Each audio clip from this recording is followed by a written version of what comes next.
Well, I've just turned the air blue because I just come down the bottom of the garden to try out test, put on the track all the various wagons I bought from the local railway exhibition the other day. And one of the dogs had left a little present on the path. So I thought, well, I'd better move that because when I come out it's going to be dark and you can guarantee I'll stand on that landmine. So I didn't want to put this box on the floor, and I have a water barrel empty, but precariously perched this on the barrel and double checked, triple checked, turned my back, picked up the shovel to remove the you know what, and yep, gravity's a bitch. It just ended up on the floor in between grass, mud and paving slabs. So now it's going to be hopefully not too bad. I did find a coupling that snapped, but it is a replaceable type. So, and there is said coupling, which I managed to retrieve out of the undergrowth. It's one of them stupid wedge things.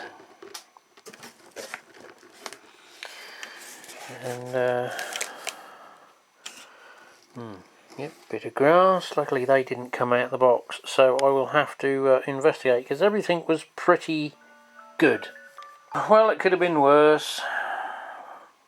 This is the one that's someone ran out of glue, so they decided to use their soldering iron to melt the bogie frame to the chassis. I know some people have issues with these wagons derailing and they glue the wheel sets.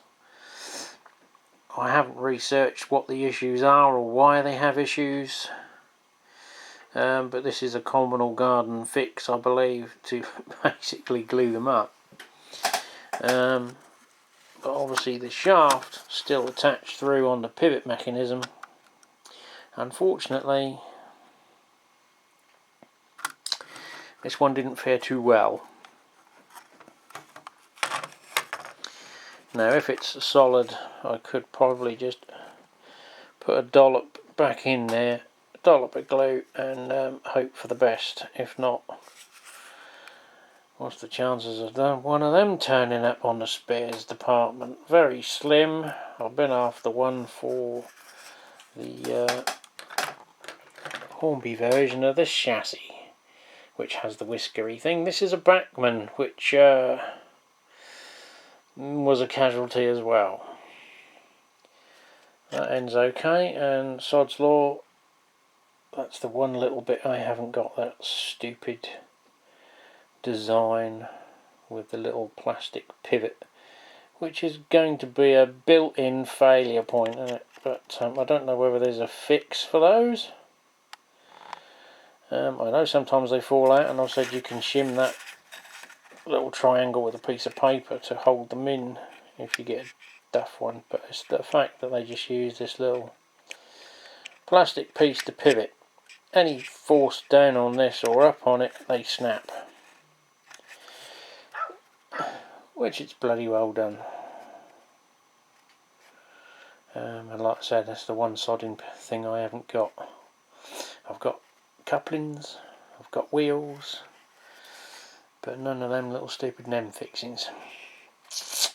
But at least it's only a minor thing. So 2 down out of the rest, so let's have a quick run round and see what else we find. Well, it was doing okay. It stopped a couple of times and then carried on. There is quite a bit of resistance in this lot. Although they got dummy loads, some of the wheels do seem to need a bit of attention, and there's a little bit of rolling resistance. The wheels need cleaning, the actual shafts need cleaning. But I have got, it's on speed step 8 of 28,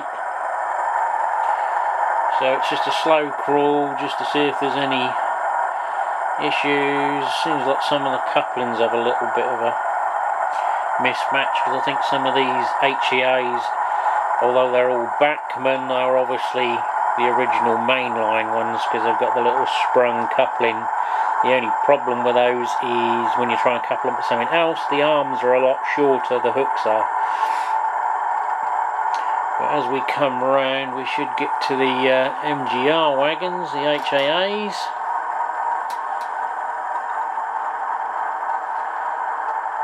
But that will be when the loco gets to far end and the resistance increases. We'll give it a bit more throttle. Go on, you old TTS thing with no weight in you.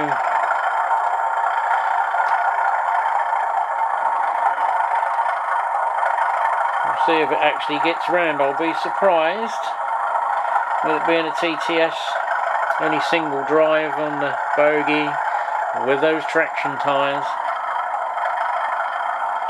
Then we hook up to the HAAs. These seem to have more resistance in them. Like it suddenly comes to a stop for some unknown reason.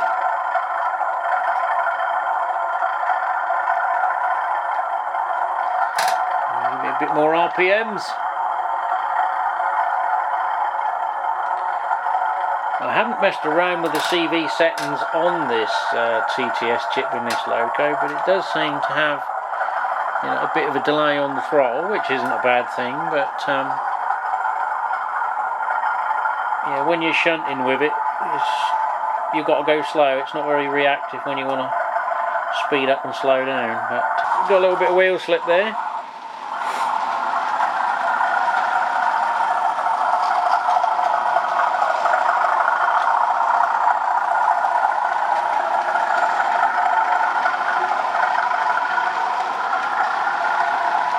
Could be a little bit of lack of conductivity there. I haven't cleaned the rails of that end. I did do this little section the other day when I was filming, but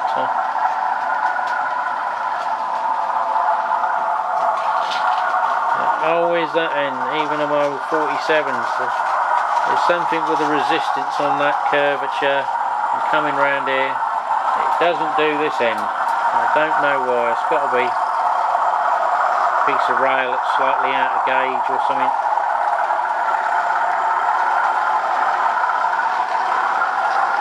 They seem to be behaving themselves. Might be a different matter if I reverse them over the points, but we won't tempt fate over in Death Valley, as I call it. This White Wall Wheels was quite concerned, as you know, the law of averages. If something's going to fall, going to end up down there.